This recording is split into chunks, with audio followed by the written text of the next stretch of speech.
Good morning दोस्तों, स्वागत है आपका आज के मुख्य समाचारों में। जी हां दोस्तों, आपको यहां पर देखने को मिलेंगी आज दिन भर की तमाम बड़ी खबरें मुख्य समाचार ब्रेकिंग न्यूज अपडेट्स के रूप में। तो दोस्तों सीधे चलते हैं आज की पहली बड़ी खबर की ओर। विधानसभा चुनाव के लिए इलेक्शन कमीशन की नई गाइडलाइन, अब सुबह 6 बजे से लेकर रात 10 बजे तक कर सकेंगे प्रचार। जी हां दोस्तों, निर्वाचन आयोग ने 5 राज्यों में विधानसभा चुनाव प्रचार पर कोविड-19 के कारण लगे प्रतिबंधों में शनिवार को ढील देते हुए सीमित संख्या में लोगों के साथ पद यात्राओं की अनुमति दे दी है और साथ ही प्रचार अभियान पर प्रतिबंध की अवधि कम कर दी है। दोस्तों, चुनाव आयोग ने अब राजनीतिक दलों को सीमित संख्या में लोगों के साथ प्रचार पदयात्रा की अनुमति दी है। इसके साथ ही प्रचार का वक्त चुनाव आयोग ने 4 घंटे और बढ़ा दिया। अब सुबह 6 बजे से रात 10 बजे तक राजनीतिक दल चुनाव प्रचार कर सकेंगे। इससे पहले दोस्तों सुबह 8 से लेकर रात 8 बजे तक ही प्रचार की अनुमति थी। निर्वाचन आयोग ने 8 जनवरी को उत्तर प्रदेश, उत्तराखंड, गोवा, पंजाब और मणिपुर के लिए मतदान कार्यक्रम की घोषणा करते हुए कोविड-19 के मामलों में वृद्धि के चलते प्रत्यक्ष रैलियों, रोड शो और पदयात्राओं पर प्रतिबंध लगा दिया था। आयोग समय समय पर महामारी की स्थिति की समीक्षा कर रहा है और कुछ छूट भी दे रहा है। इसके बाद दोस्तों अगली बड़ी खबर, उद्योगपति राहुल बजाज का 83 साल की उम्र में निधन, लंबे समय से कैंसर से थे पीड़ित। जी हां दोस्तों, मशहूर उद्योगपति और बजाज ग्रुप के पूर्व चेयरमैन राहुल बजाज का शनिवार को पुणे में निधन हो गया। वह 83 साल के थे। वह लंबे समय से कैंसर से पीड़ित थे। वह करीब 50 साल तक बजाज ग्रुप ऑफ कंपनीज से जुड़े रहे। देश के सफलतम उद्योगपतियों में शामिल राहुल बजाज ने दुपहिया और तिपहिया वाहनों के क्षेत्र में बजाज ऑटो को खड़ा किया और उसे अग्रणी स्थान तक पहुंचाया। वह साल 2006 से लेकर 2010 तक राज्यसभा के सदस्य भी रहे। साल 2001 में उन्हें पद्म भूषण का सम्मान भी दिया गया है। दोस्तों, राहुल बजाज का जन्म 10 जून 1938 को कोलकाता में हुआ था। उन्होंने दिल्ली यूनिवर्सिटी के सेंट स्टीफन कॉलेज से अर्थशास्त्र की पढ़ाई की थी। इसके अलावा बजाज के पास बॉम्बे विश्वविद्यालय से कानून की डिग्री और हार्वर्ड बिजनेस स्कूल से MBA की डिग्री भी थी। इसके बाद दोस्तों अगली बड़ी खबर, IPL 2022 ऑक्शन, महेंद्र सिंह धोनी का ट्रम्प कार्ड सबसे महंगा भारतीय गेंदबाज बना। 4 साल में सैलरी भी 18 गुना बढ़ी। जी हां दोस्तों, IPL 2022 के मेगा ऑक्शन में जिस बात की उम्मीद थी वही हुआ। भारतीय तेज गेंदबाज दीपक चाहर को चेन्नई सुपर किंग्स ने खरीदा। उन्हें खरीदने के लिए CSK ने 14 करोड़ रुपए की कीमत चुकाई। वो पिछले 4 साल से महेंद्र सिंह धोनी की अगुवाई वाली चेन्नई सुपर किंग्स के साथ हैं, लेकिन इस साल मेगा ऑक्शन से पहले टीम ने उन्हें रिलीज कर दिया था। हालांकि तब से ही इस बात के कयास लगाए जा रहे थे कि धोनी नीलामी में अपने पसंदीदा गेंदबाज को मोटी कीमत देकर भी खरीदने में नहीं हिचकिचाएंगे, और हुआ भी ऐसा ही। उनकी बेस प्राइस 2 करोड़ रुपए थी, लेकिन CSK ने उन्हें 7 गुना अधिक कीमत देकर खरीदा। इसके साथ ही वो सबसे महंगे भारतीय गेंदबाज हो गए हैं। दोस्तों, चेन्नई सुपर किंग्स ने 2018 में दीपक चाहर को 80 लाख रुपए में खरीदा था और 4 साल बाद इसी ऑलराउंडर को 14 करोड़ रुपए की कीमत देकर अपने साथ जोड़ा, यानी कि उनकी सैलरी 4 साल में 18 गुना तक बढ़ गई है। इसके बाद दोस्तों अगली बड़ी खबर, बंगाल में राज्यपाल वर्सेस सरकार, धनखड़ ने बजट सत्र से पहले विधानसभा अनिश्चितकाल के लिए कर दी स्थगित। सदन में उनके खिलाफ प्रस्ताव लाने वाली थी तृणमूल कांग्रेस। जी हां दोस्तों, पश्चिम बंगाल में मुख्यमंत्री ममता बनर्जी और राज्यपाल जगदीप धनखड़ के बीच तकरार अब भी बेहद तेज हो रही है। गवर्नर जगदीप धनखड़ ने शनिवार को पश्चिम बंगाल विधानसभा का सत्र अनिश्चितकाल के लिए स्थगित करने का आदेश दे दिया। सूत्रों के मुताबिक बजट सत्र में TMC राज्यपाल के खिलाफ प्रस्ताव लाने वाली थी। राज्यपाल ने ट्वीट कर कहा कि संविधान की धारा 174 के सेक्शन 2A के तहत राज्य विधानसभा का सत्र 12 फरवरी 2022 से अनिश्चितकाल के लिए स्थगित कर दिया गया। दोस्तों, खास बात यह है कि यह फैसला बंगाल विधानसभा का बजट सत्र शुरू होने से पहले लिया गया है। राज्यपाल जगदीप धनखड़ ने ट्विटर पर ही राजभवन का आदेश भी पोस्ट किया, जिसमें पश्चिम बंगाल विधानसभा को अनिश्चितकाल के लिए स्थगित करने की जानकारी दी गई। दोस्तों, राज्यपाल के इस कदम के बाद बंगाल में सियासी चर्चाओं का बाजार गर्म हो गया है। धनखड़ के इस आदेश का मतलब यह है कि अब राज्यपाल के अभिभाषण के बिना सरकार विधानसभा का सत्र शुरू नहीं कर सकेगी।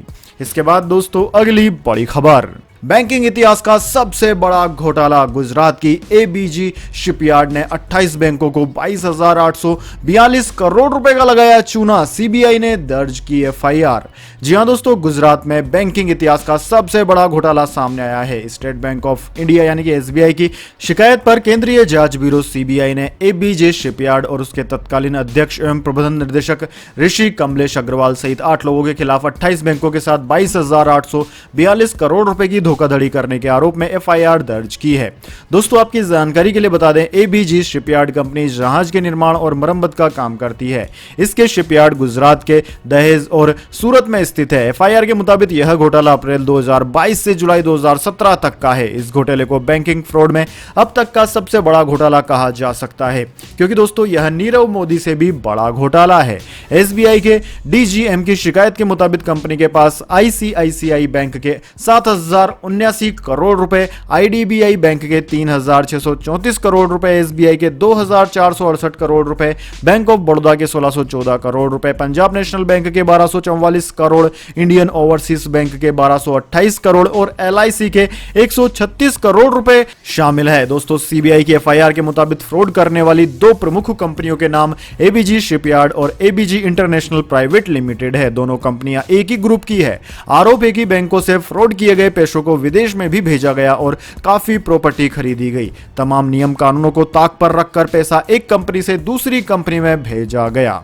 अब दोस्तों सीबीआई ने अग्रवाल के अलावा तत्कालीन कार्यकारी निदेशक संस्थानम मुथुस्वामी, निर्देशकों अश्विनी कुमार, सुशील कुमार अग्रवाल और रवि विमल नेवेतिया और एक अन्य company ABG international private limited के खिलाफ भी कथित रूप से आपराधिक साजिश, धोखाधड़ी, आपराधिक विश्वासघात और आपराधिक दुरुपयोग जैसे अपराधों के लिए मुकदमा दर्ज किया है। इसके बाद दोस्तों अगली बड़ी खबर, इस राज्य में 14 फरवरी से हट जाएगी कोरोना की सभी पाबंदियां, मुख्यमंत्री ने कर दिया ऐलान। जी हां दोस्तों, देश में कोरोना के बढ़ते केसों की वजह से राज्यों में कई प्रतिबंध लगाए गए थे। उन प्रतिबंधों से अब निजात मिलना शुरू हो गई है। जी हां दोस्तों, इस मामले में शनिवार को बिहार सरकार ने घोषणा करते हुए कहा कि सोमवार से कोरोना की वजह से लगे प्रतिबंधों को हटा लिया जाएगा। कोरोना को लेकर बिहार के सीएम नीतीश कुमार ने ट्वीट करते हुए बताया कि कोरोना संक्रमण की वर्तमान स्थिति की आज समीक्षा की गई। कोरोना संक्रमण में लगातार रही कमी को देखते हुए 14 फरवरी से अगले आदेश तक सभी प्रकार के प्रतिबंधों को हटा लिया गया है। दोस्तों ट्वीट में कहा गया कि अब कोविड अनुकूल व्यवहार एवं निर्धारित मानक संचालन प्रक्रिया के अनुपालन के साथ सभी गतिविधियां सामान्य रूप से संचालित होगी। जिला पदाधिकारियों और स्थानीय परिस्थितियों को देखते हुए आवश्यकता अनुसार प्रतिबंध लगाने हेतु अधिकृत किया जा सकता है। इसके बाद दोस्तों अगली बड़ी खबर, समंदर में नशे की नाव चलाने की पाकिस्तानी साजिश नाकाम, एनसीबी नेवी ने पकड़ी 2000 करोड़ की ड्रग्स। जी हां दोस्तों, नारकोटिक्स कंट्रोल ब्यूरो ने भारतीय नौसेना के साथ एक संयुक्त अभियान में 800 किलोग्राम के नशीले पदार्थ को सफलतापूर्वक जब्त कर लिया है।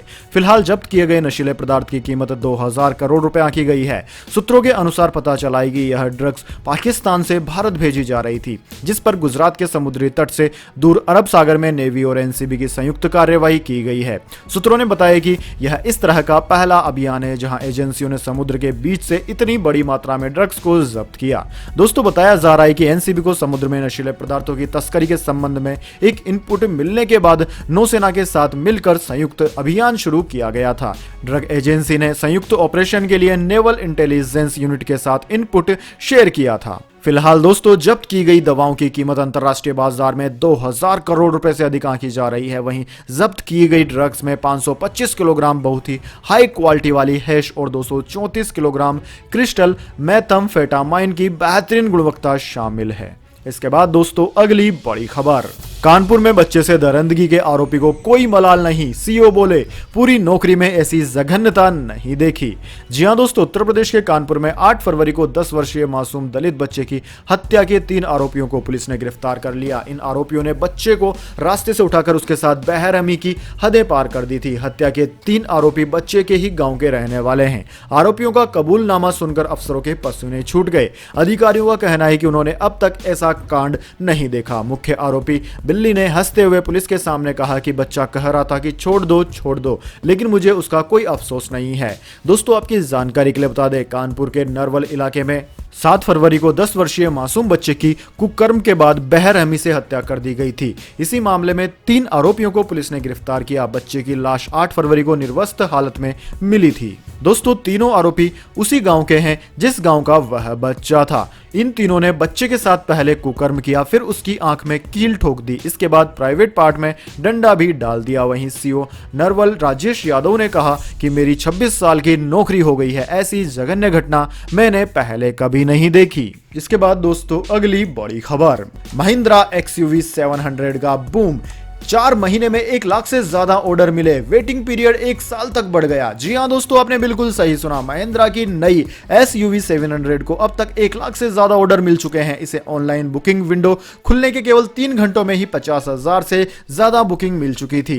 दोस्तों, महिंद्रा XUV 700 का वेटिंग पीरियड भी अब काफी बढ़ गया है। महामारी के साथ सेमीकंडक्टर चिप्स की ग्लोबल कमी की भी कंपनी के ऑर्डर को पूरा करने की कैपेसिटी पर काफी दबाव डाल रही है। हालिया अपडेट की माने तो इस गाड़ी को खरीदने के लिए आपको 6 महीने से लेकर 1 साल तक का इंतजार करना पड़ सकता है। दोस्तों, हालांकि कंपनी ने महिंद्रा SUV 700 पेट्रोल वेरिएंट की डिलीवरी को प्रायोरिटी दी है। महिंद्रा SUV 700 का मुकाबला Tata Harrier, Hyundai Alcazar, Tata safari, MG Hector और जीप कंपास से है। दोस्तों, इसका स्पोर्टी स्टाइलिंग और दबंग स्ट्रीट प्रेजेंटेशन इतना जबरदस्त है कि वह लोगों को अट्रैक्ट करता है। तो दोस्तों, यह थी आज की तमाम बड़ी खबरें। इसके बाद दोस्तों बारी आती है आज के माइंड क्यूज क्वेश्चन की। जी हाँ दोस्तों, एक आसान से सवाल का जवाब देकर आप जीत सकते हैं एक अमेजिंग सरप्राइज गिफ्ट हमारे यूट्यूब चैनल की ओर से। तो दोस्तों, आज का सवाल आपकी स्क्रीन पर आ चुका है। हॉकी का जादूगर किस खिलाड़ी को कहा जाता था? जी हाँ दोस्तों, अगर आप जानते हैं उस खिलाड़ी का नाम जो कि हॉकी के जादूगर नाम से फेमस था, तो जल्दी से उनका नाम कमेंट बॉक्स में लिख दीजिए। अगर दोस्तों आपका जवाब होता है एकदम सही और आप चुने जाते हैं लक्की विजेता के रूप में, तो आपको मिल सकता है एक अमेजिंग सरप्राइज गिफ्ट हमारे YouTube चैनल की ओर से। तो दोस्तों, जल्दी से अपना उत्तर कमेंट बॉक्स में लिख दीजिए, वीडियो को लाइक कर लीजिए और चैनल को सब्सक्राइब करके बेल आइकन भी दबा लीजिए। धन्यवाद। वंदे मातरम। जय हिंद, जय भारत।